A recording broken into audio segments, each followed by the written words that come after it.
할렐루야, 환영하고 축복합니다. 오늘은 수요일입니다.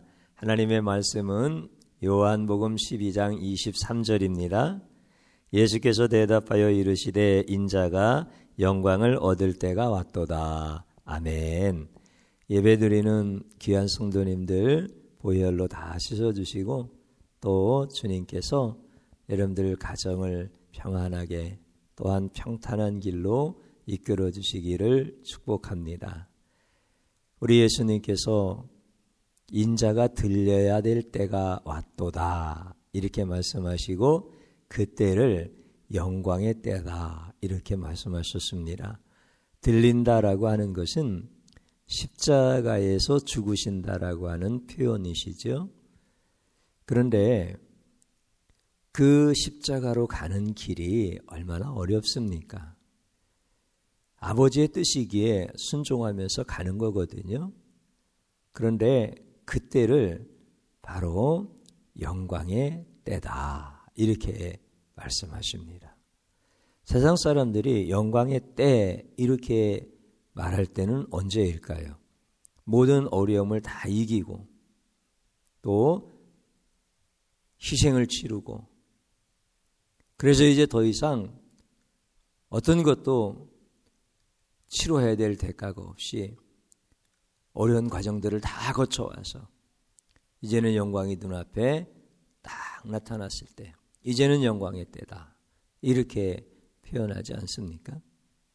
만약에 그 논리로 예수님이 말씀하셨다면 십자가에서 죽으시고 부활하신 다음에 그 왕의 위엄을 가지신 모습으로 많은 사람들 앞에서 이제는 내가 영광을 얻을 때가 왔도다 이렇게 말씀하셔야 그 시제가 맞을 거예요.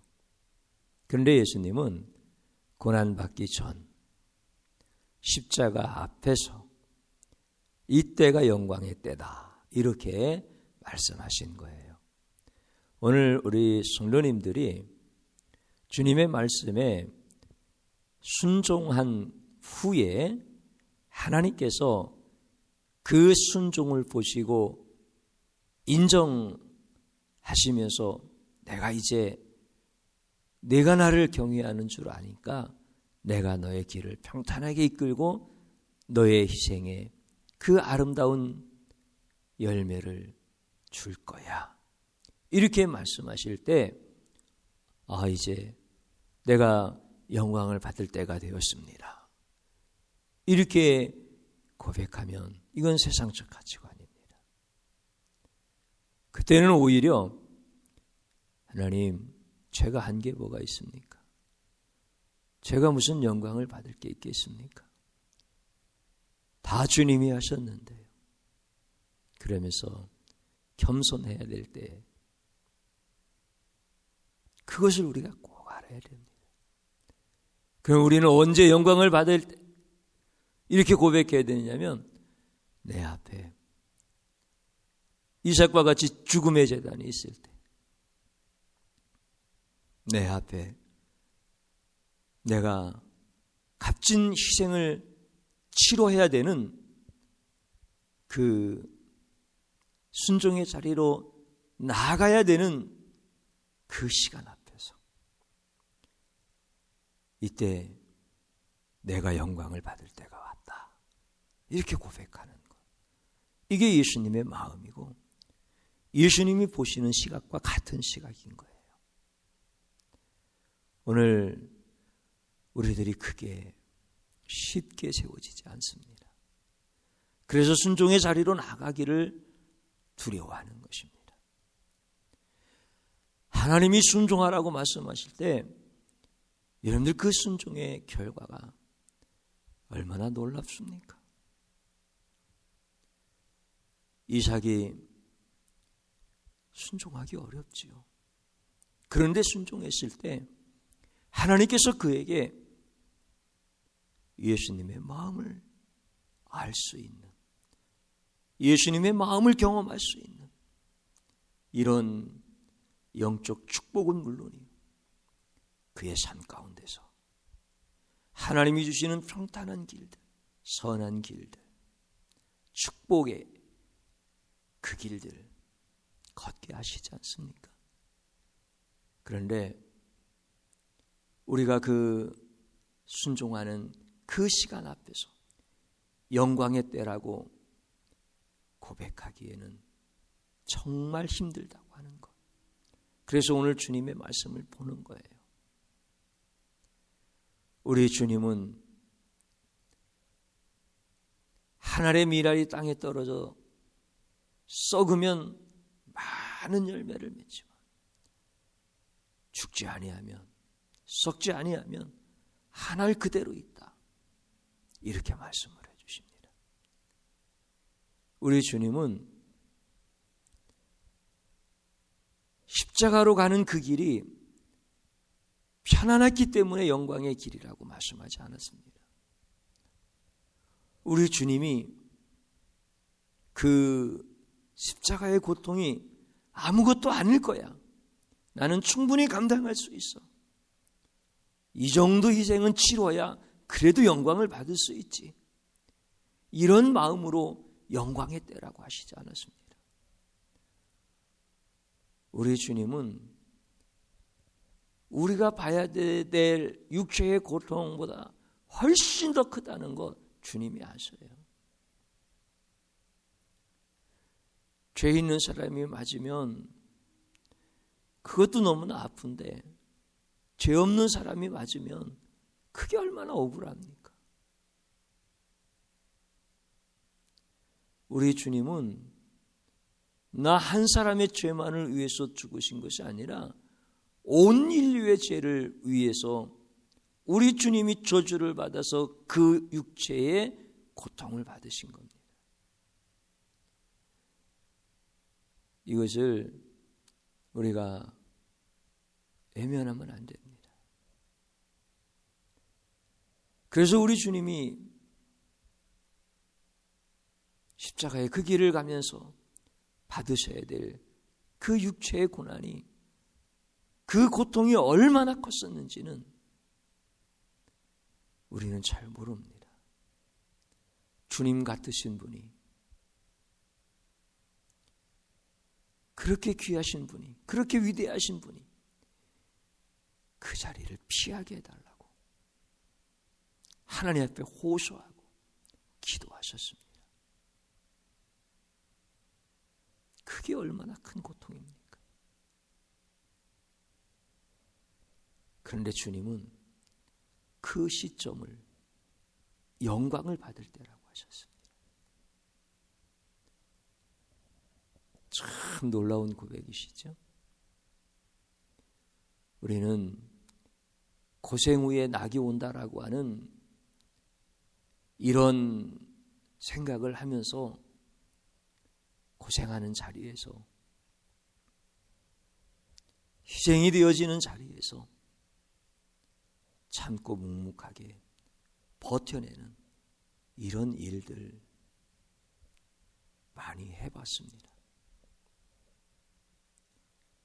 그렇지만 내 생명이 끝날 것 같은 그 순종의 자리,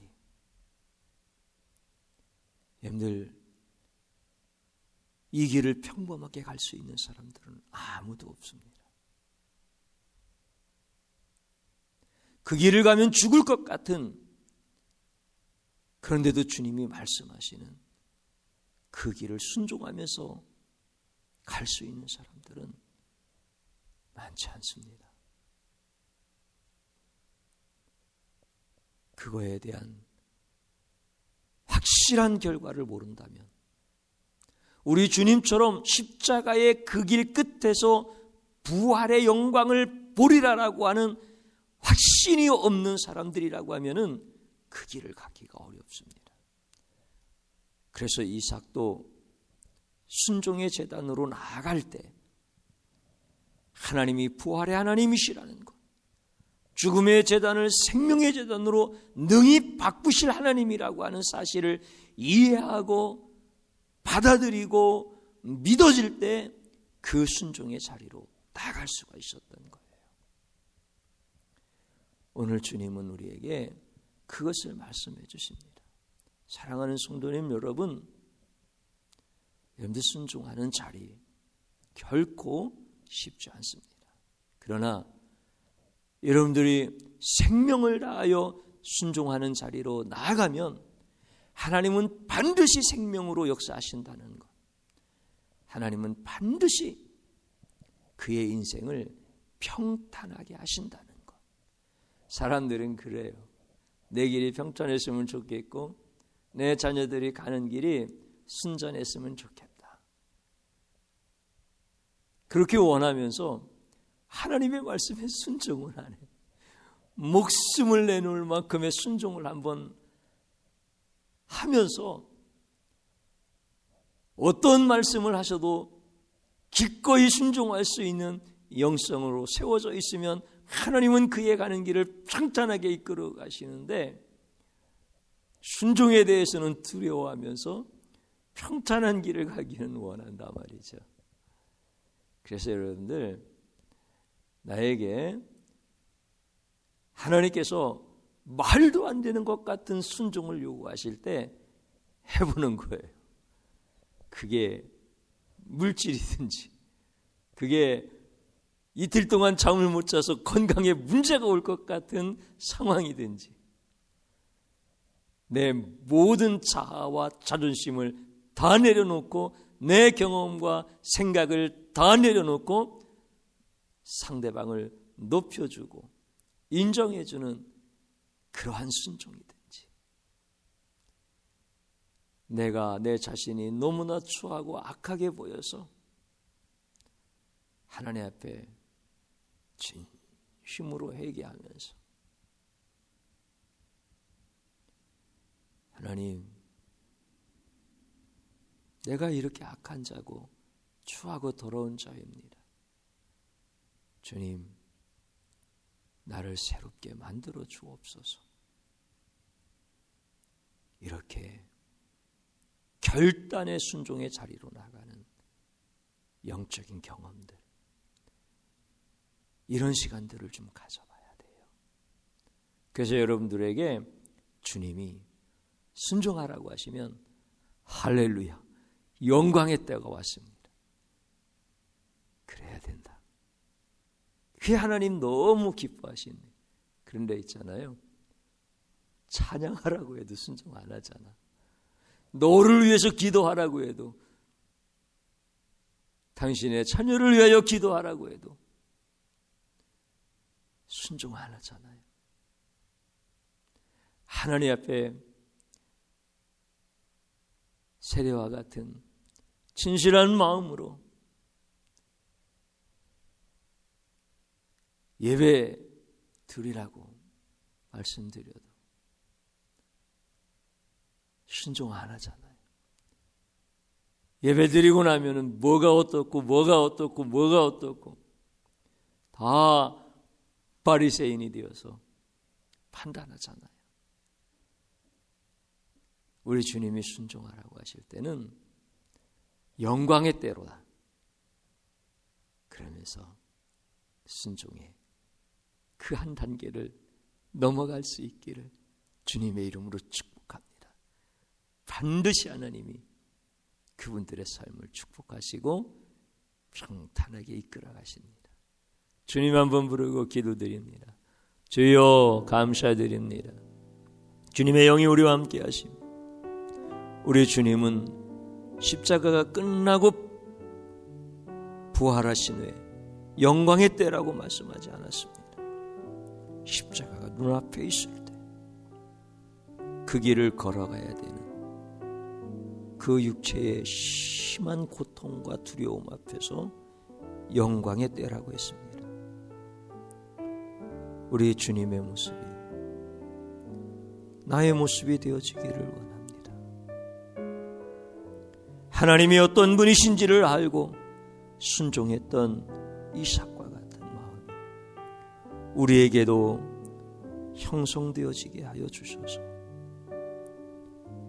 이제 두 마음 중에 내 육체와 세상이 원하는 것을 쫓아가지 말게 하시고 하나님의 말씀에 순종하는 마음으로 살아가도록 도와주시옵소서.